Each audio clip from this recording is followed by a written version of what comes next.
My sister never forgave me for marrying a farm girl. For years, she called my life small-waisted dirty. But nothing prepared me for what she did at my daughter's wedding. She stood up in front of 200 guests, raised her glass, and said, "Don't end up like your father living in dirt." The room went silent. My daughter froze. And just when I thought I'd never lift my head again, the doors opened.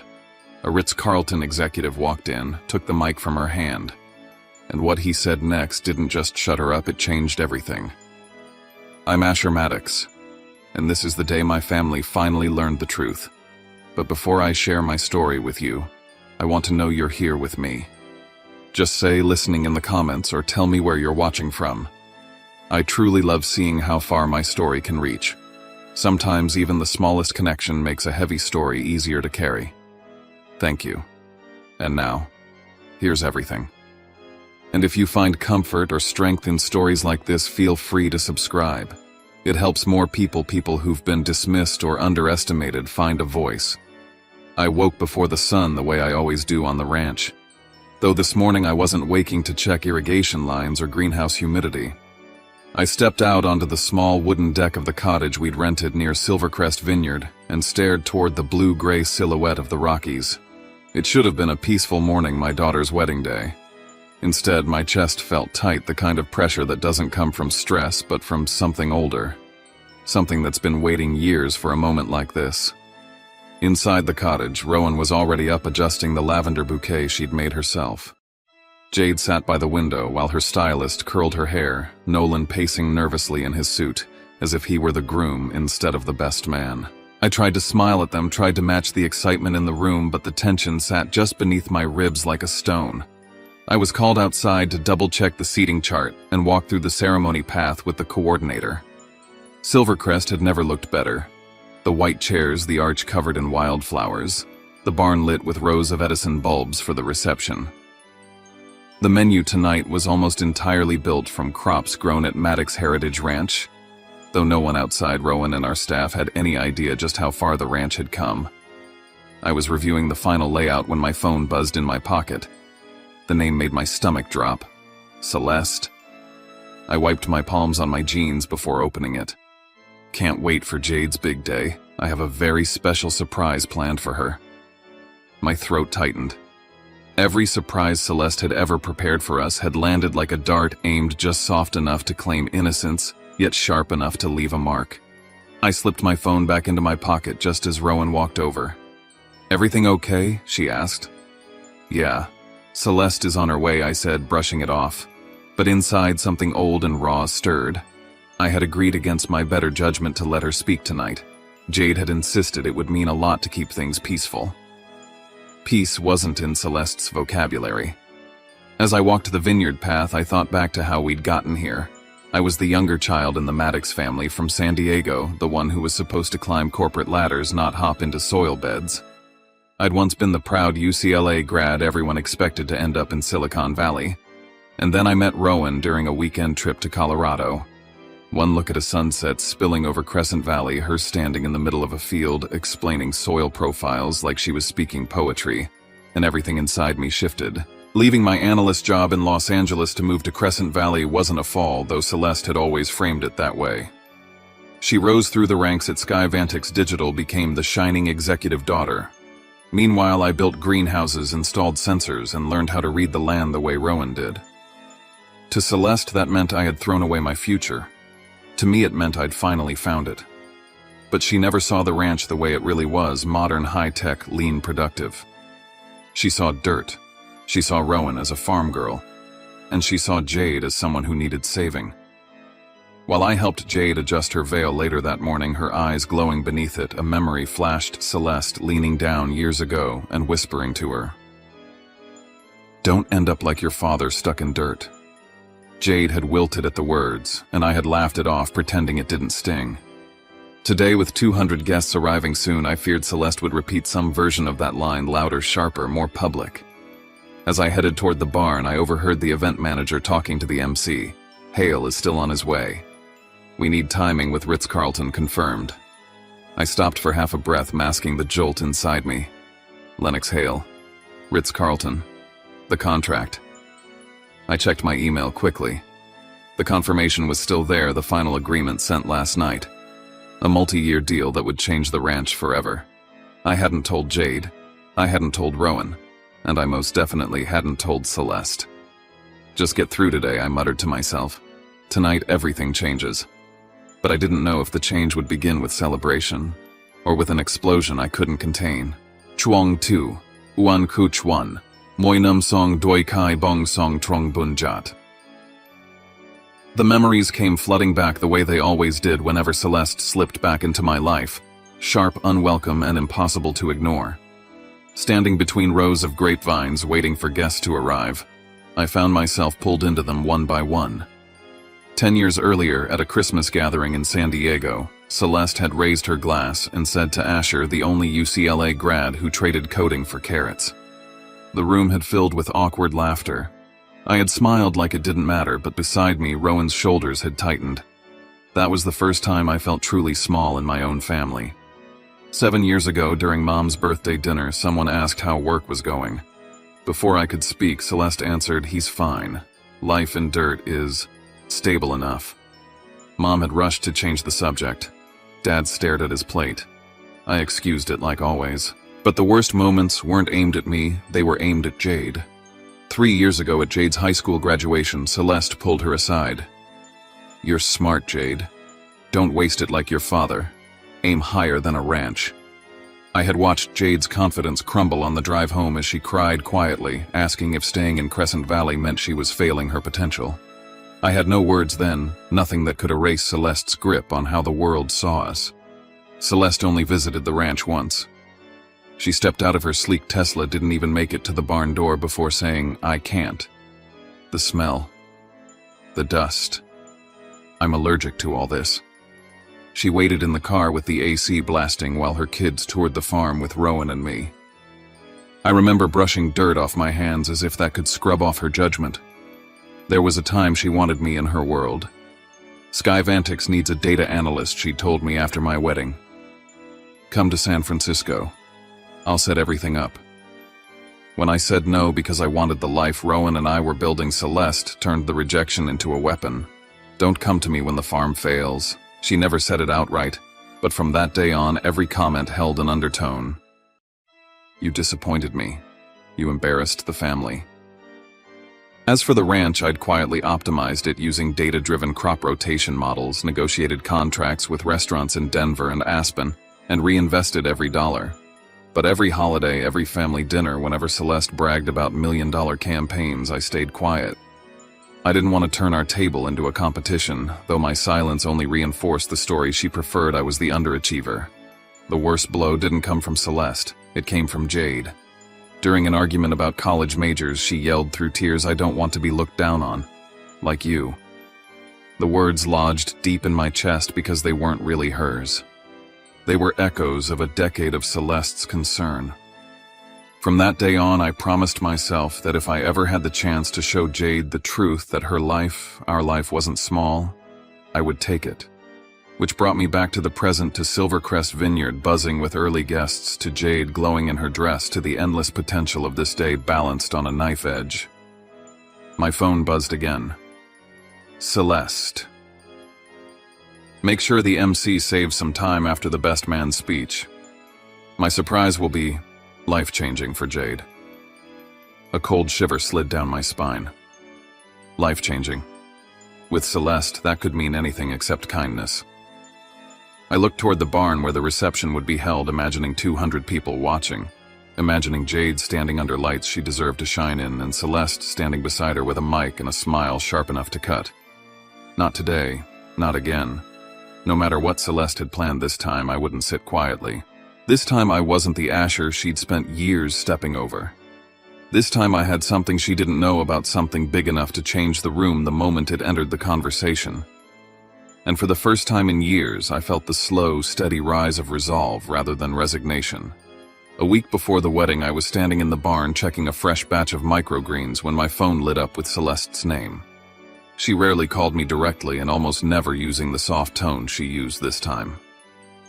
She asked about Jade's plans after the wedding, hinting barely veiled that she could open doors for my daughter at Skyvantix if Jade moved to San Francisco. There was an urgency in her voice that didn't match the polished confidence she usually projected. I told her Jade would decide her own path. Celeste replied, "We'll see at the wedding then," before hanging up. The way she said it stayed with me for days. 2 days later, while helping the coordinator arrange chairs in the vineyard, I stepped past the back deck and froze. Mom was on speakerphone with Celeste. My sister's words cut through the breeze. "I'm going to give Jade a way out. Someone has to save her from repeating Asher's mistake." Mom didn't correct her, didn't defend me. She just sighed softly. I backed away before they heard me, but the sting stayed. In Celeste's eyes, I wasn't a grown man who'd built a life. I was a cautionary tale. Tension rose further when Nolan's parents visited the ranch. His father, who managed a regional hotel group, was polite from the start. His mother, Judge Kensington, watched everything carefully, as if measuring whether Jade had married beneath her.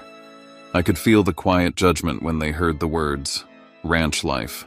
But once I showed them the sensor-driven irrigation, the greenhouse system, and a stack of unannounced contracts with high-end restaurants' names covered for confidentiality, their expressions changed. Respect replaced hesitation. Still, I could tell the world outside our valley didn't see people like us clearly. Part of Jade's future depended on whether we allowed that misunderstanding to define her. The contract with Ritz-Carlton had started months earlier. Emails with Lennox Hale, virtual meetings with their culinary team, chef visits to taste produce in person. Every step felt surreal. Rowan only knew it as a big opportunity. I hadn't told her the numbers. I hadn't told Jade anything. And I definitely hadn't told Celeste. A small part of me wondered whether revealing it before the wedding might head off embarrassment if Celeste tried something. But the other part, stronger, steadier, believed success didn't have to shout. I wanted Jade and Rowan to hear the news in a quiet moment, not in the middle of family politics. Sky Vantix, meanwhile, seemed to be unraveling. When Celeste's husband texted asking whether I knew anyone hiring marketing consultants in case things shift, I sensed panic beneath his words. A few days later, I saw a headline about Sky Vantix being accused of inflating user numbers. When I sent it to Celeste, she brushed it off with "Media loves drama. We're fine." But the cracks were showing. The night before the wedding, Jade knocked on my door. She hesitated before admitting that Celeste had reached out to her directly, offering to whisk her to San Francisco after the ceremony. She said, "I deserve a life that matches my talent," Jade whispered. For a moment, I thought she might be right. My heart tightened as she spoke. Jade had been fighting these doubts for years. But then she described seeing how chefs and planners at Silvercrest handled produce from our ranch with absolute respect, how it made her feel proud, how she realized she didn't want to escape this life, she wanted to build on it. That confession turned my concern into resolve. This wedding wasn't just a celebration. It was the moment Jade chose who she wanted to become, and Celeste was coming for that choice. I spent the next hour on the phone with Tyler, the MC. I told him to keep Celeste's speaking time short and to intervene if she veered into anything inappropriate. I also mentioned a guest: if a man named Lennox Hale arrives, please give him a moment to speak. I didn't plan to parade anything. I didn't want theatrics. But I needed a safeguard. I couldn't let Celeste tear apart Jade's confidence in front of 200 people. Later, as string lights flickered across the vineyard and everyone else slept, I stood alone by the barn.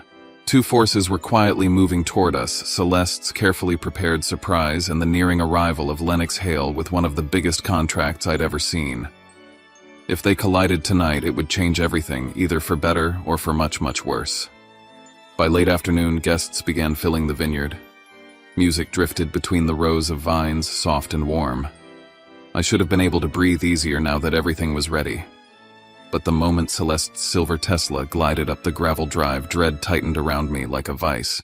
She stepped out wearing a dress flashy enough to outshine the bride. Before I could greet her, she kissed the air near my cheek and said, "Such a lovely little venue." Rustic in a courageous way. She positioned herself at the entrance like she owned it, greeting every guest with the charm she used at corporate galas. I watched her lean into groups, dropping hints about a special moment she had planned for Jade. When she intercepted Nolan's mother, her voice lowered just enough for me to hear. "Your son married into a humble background." But I have plans for Jade. Judge Kensington's eyes widened. I clenched my jaw but kept walking, refusing to give Celeste the reaction she wanted. When Jade finally approached, glowing in her gown, Celeste wrapped her arms around her and whispered, "Make your dreams bigger than this valley." Jade's smile trembled. I saw the flicker of old insecurity in her eyes. And then Celeste pulled out her phone, snapped a photo, and posted it with time to show her the world. Her message was clear. She wasn't here to celebrate Jade. She was here to redirect her. Minutes later, Celeste marched to the event staff asking to approve the MC's script. When they declined, she phoned the manager, insisting that her message set the tone tonight. Tyler glanced at me helplessly, tapping his phone over and over. I didn't know if he was waiting for Lennox or begging for backup, but something backstage definitely wasn't right. I walked around the barn and caught the lighting crew whispering nervously. "Has he landed yet?" No update. They're still waiting. I heard the name only once hail, but it was enough. If Lennox hadn't arrived yet, I couldn't count on anything going smoothly. When I found my parents seated at the front, they seemed oddly calm. Dad told me Celeste said she wants to fix misunderstandings tonight. Mom placed a hand on my arm, her expression soft but unreadable. Somehow Celeste had convinced them she was coming in peace. I knew better. As guests settled into their seats, the ceremony began. The sun dipped behind the hills, painting everything in gold. But even during Jade's vows, words spoken with so much joy, I almost forgot everything. For a moment I could feel Celeste's eyes scanning the room, calculating the best moment to deliver her surprise. When the recessional ended, Celeste made sure she sat directly facing the head table, the ideal spot for the speech she'd been waiting all evening to give. I took my seat, my heart pounding in a rhythm far too fast for a celebration. One certainty settled heavily over me. Celeste hadn't come to bless this marriage, and Lennox Hale still hadn't arrived. As the servers began placing dinner plates on tables and the lights dimmed for the first round of toasts, a cold truth pressed against the back of my throat. I had prepared for the storm. I just didn't know if my preparation would matter before she unleashed it. Dinner had just begun, the soft gold lights warming the barn rafters while guests leaned into quiet conversations. I had barely cut into my plate when Tyler stepped toward the mic, ready to introduce Nolan for the first toast. But before he could speak, Celeste rose from her seat, slowly, dramatically lifting her glass as if she were the host. "I'll go first," she announced. "It's important." Everything in me clenched. She didn't look at Tyler. She didn't look at Jade. She looked straight at me, as if claiming the room was her right. Her voice started warm enough stories about me in college, about how I once coded until dawn, how she always knew I'd be successful. Guests laughed politely. Even I allowed myself a breath of relief. Maybe she'd leave it there. But the shift came swiftly. Her tone grew sharper. "Life choices," she said, "are powerful. Some take you higher. Some bury you." The room stiffened. She let her eyes settle on me, slow and precise. Then came the blow. Asher traded a future in tech for living in dirt. A few nervous laughs fluttered around us, dying as quickly as they appeared. "It takes bravery," she added, "to accept a small life. Not everyone is meant to soar." I saw Rowan's fingers tighten around her napkin. Beside her, Jade went pale. Celeste wasn't done. She turned fully toward my daughter. "Sweetie, you're so bright. Please don't repeat your father's mistake." Jade flinched as if she'd been struck. Nolan reached for her shoulder. I pushed my chair back, ready to stop this, but Jade gave me a small shake of her head, begging me not to turn her wedding into a scene. Then Celeste pulled out a silver envelope, holding it high. "Inside is my gift. A way out. A chance to choose a real life." Guests glanced at one another, some embarrassed, others stunned. A murmur spread from the center tables. Someone whispered, "Isn't Sky Vantix being investigated?" Another added, "I heard their VP might be involved." Celeste's jaw tightened, but she kept smiling, too wide, too brittle. She lifted the envelope, ready to read whatever she'd prepared, but Tyler stepped forward abruptly. "Ms. Maddox, I'm sorry, but we need to pause for an important announcement." Celeste shot him a glare. "This is family business. Before their exchange could escalate, Nolan's mother, Judge Kensington, rose from her seat. "Celeste," she said firmly, "this is inappropriate for a wedding." Celeste didn't back down. "I'm protecting my niece from settling." Dad bowed his head. Mom stared at her hands. Years of silence from them suddenly felt louder than Celeste's voice. Then Celeste delivered the line she'd been building toward. "Jade deserves better than vegetables and barns. You don't build a future with dirt." The barn fell completely still. Jade's eyes shimmered before tears slipped down her cheeks. At that exact moment, a voice near the entrance called, "He's here." Tyler turned so quickly his shoulders sagged in relief. I followed his gaze toward the doors just as a group of men in tailored suits entered, confident, composed, unmistakably official. I didn't yet see Lennox, but I knew deep in the base of my chest that the night was about to shift. Celeste had no idea the floor beneath her was already cracking. The three men moved with the kind of precision that made people instinctively pull back their chairs. Guests whispered, leaning out of the way as they passed. The air changed sharper, alert. I recognized the polished posture, the dark suits, the subtle nods. Tyler practically sprinted toward them. Celeste watched with irritation, knitting her brow, unable to hide her annoyance that someone else was seizing attention. Then the man in front removed his glasses. Lennox Hale, Executive Director of Procurement, Ritz-Carlton, Western Region. He walked straight to the mic with a warm, almost celebratory smile. "Apologies for interrupting," he said, voice ringing clearly through the speakers, but I couldn't miss this celebration. A collective hush fell over the barn. Even Celeste lowered her envelope. She took a step toward the mic, desperate to reclaim the moment. I wasn't finished. "Let me complete my message to Jade." Tyler froze, caught between us. I gave him a small shake of my head.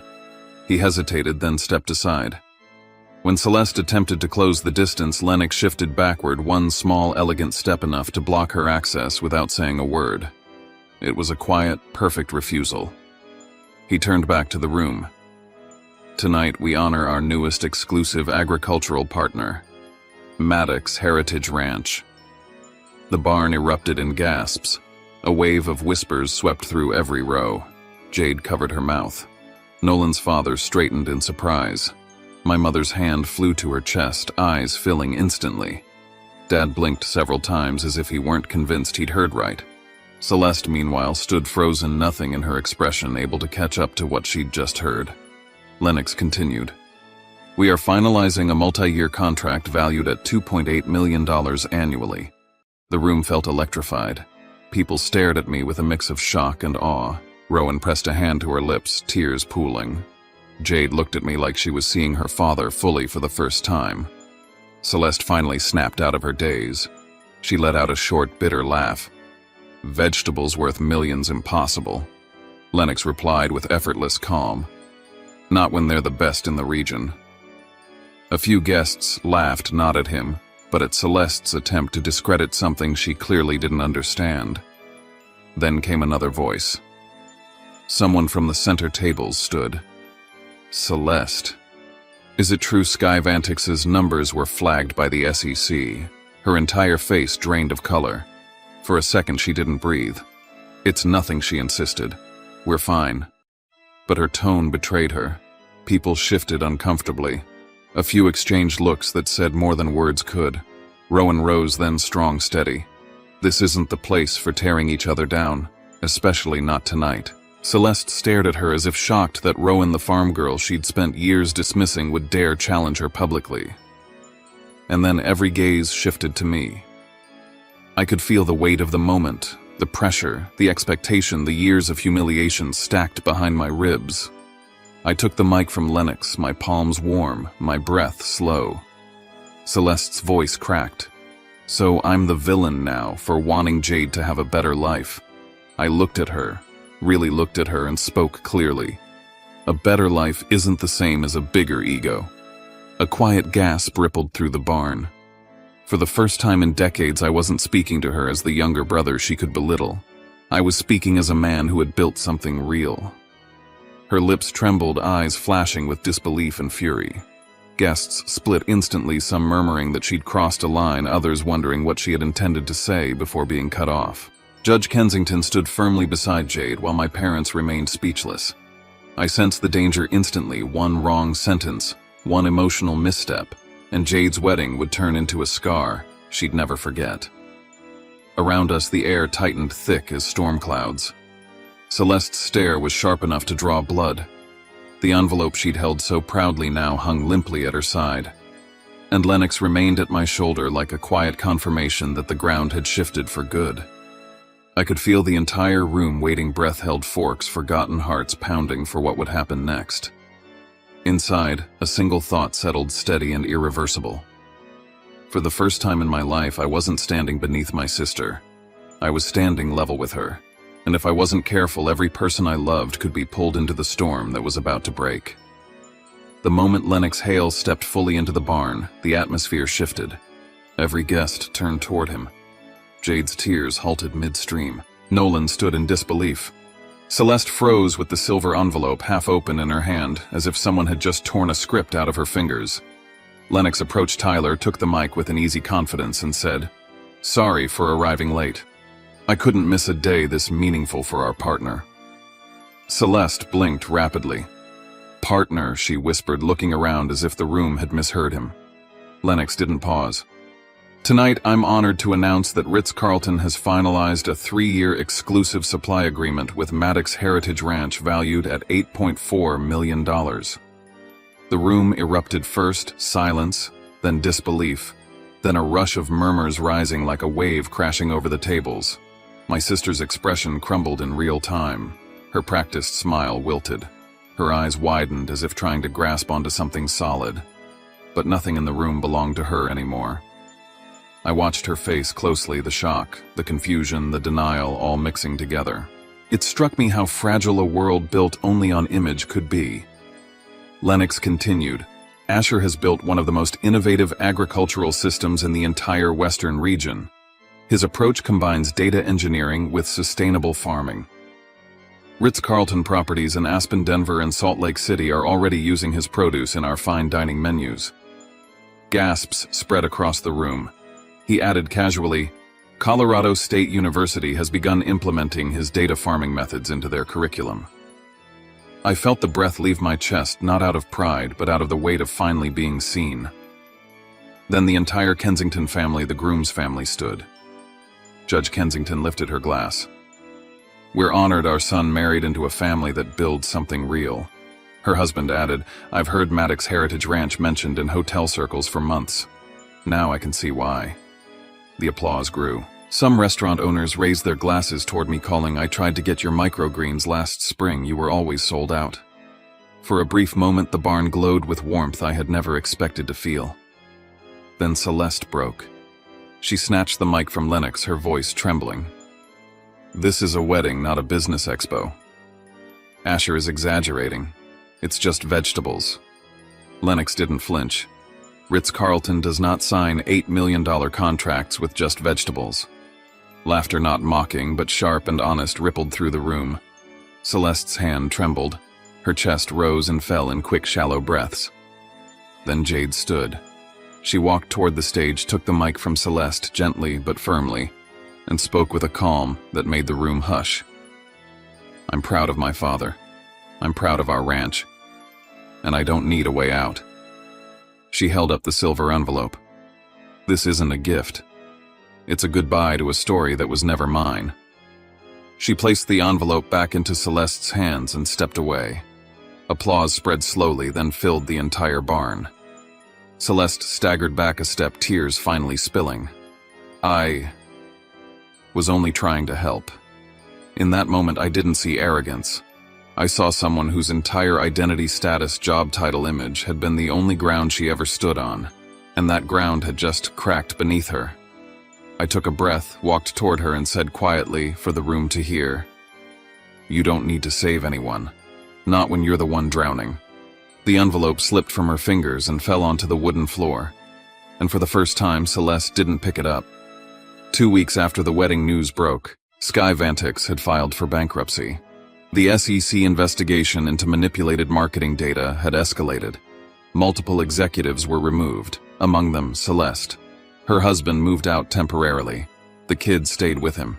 Headlines surfaced everywhere. Former VP under investigation. I felt strangely empty. Not triumphant, not vindicated, just hollow. You never want to watch someone you grew up with lose everything, even if they spent years tearing you down. One morning, while checking heirloom tomatoes in the greenhouse, my phone rang. Celeste's name appeared. She was sobbing the moment I answered. Asher, I need help. Legal fees are $70,000.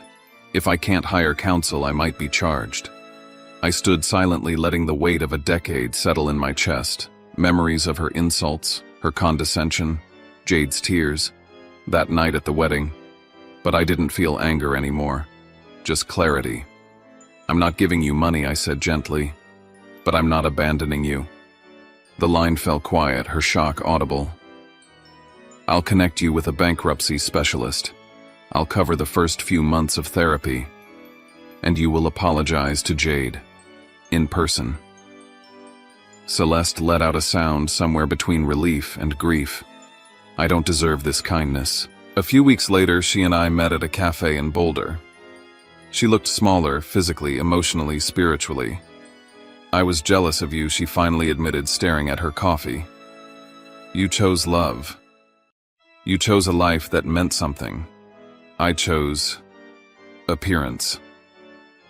And once I chose the image, I couldn't let myself admit you might have chosen better. Hearing those words felt like inhaling after years underwater.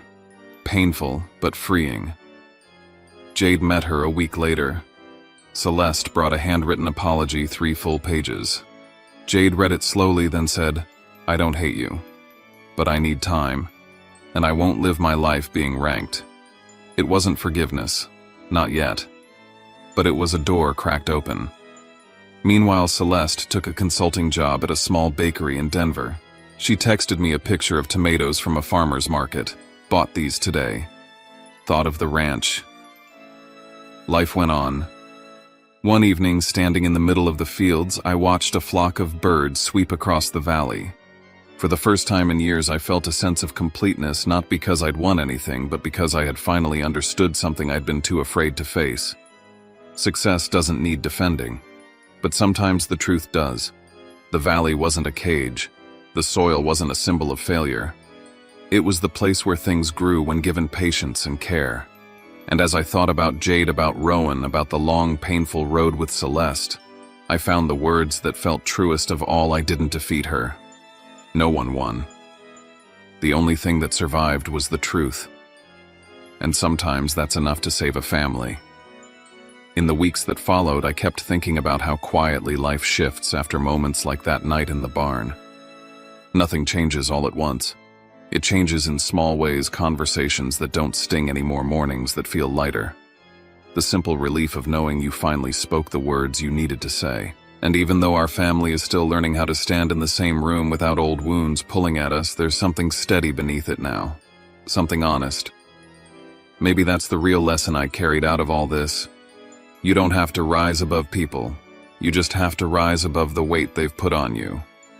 And sometimes the strongest thing you can do is choose a life that feels true in your chest, even if no one else claps for it. Even if someone you love can't understand it yet. If you're listening right now with the window cracked open to the night breeze, or sitting somewhere quiet after a long day, take a moment and notice where you are. Notice what's actually yours, not what someone else told you should matter. Because the world gets a lot gentler once you stop trying to outrun someone else's expectations. And before you go, I'd love to know where this story found you. Are you listening from your kitchen with the lights low, from your car on a late drive home, from a rainy city or a warm, sleepy town? Drop it in the comments. I always enjoy seeing the places these stories travel to. If the story stayed with you or reminded you of something in your own life, I hope you'll subscribe so you don't miss the next one. I'll be right here, sharing more moments, more reckonings, more reminders that even the messiest paths can lead somewhere worth standing. Thanks for being here.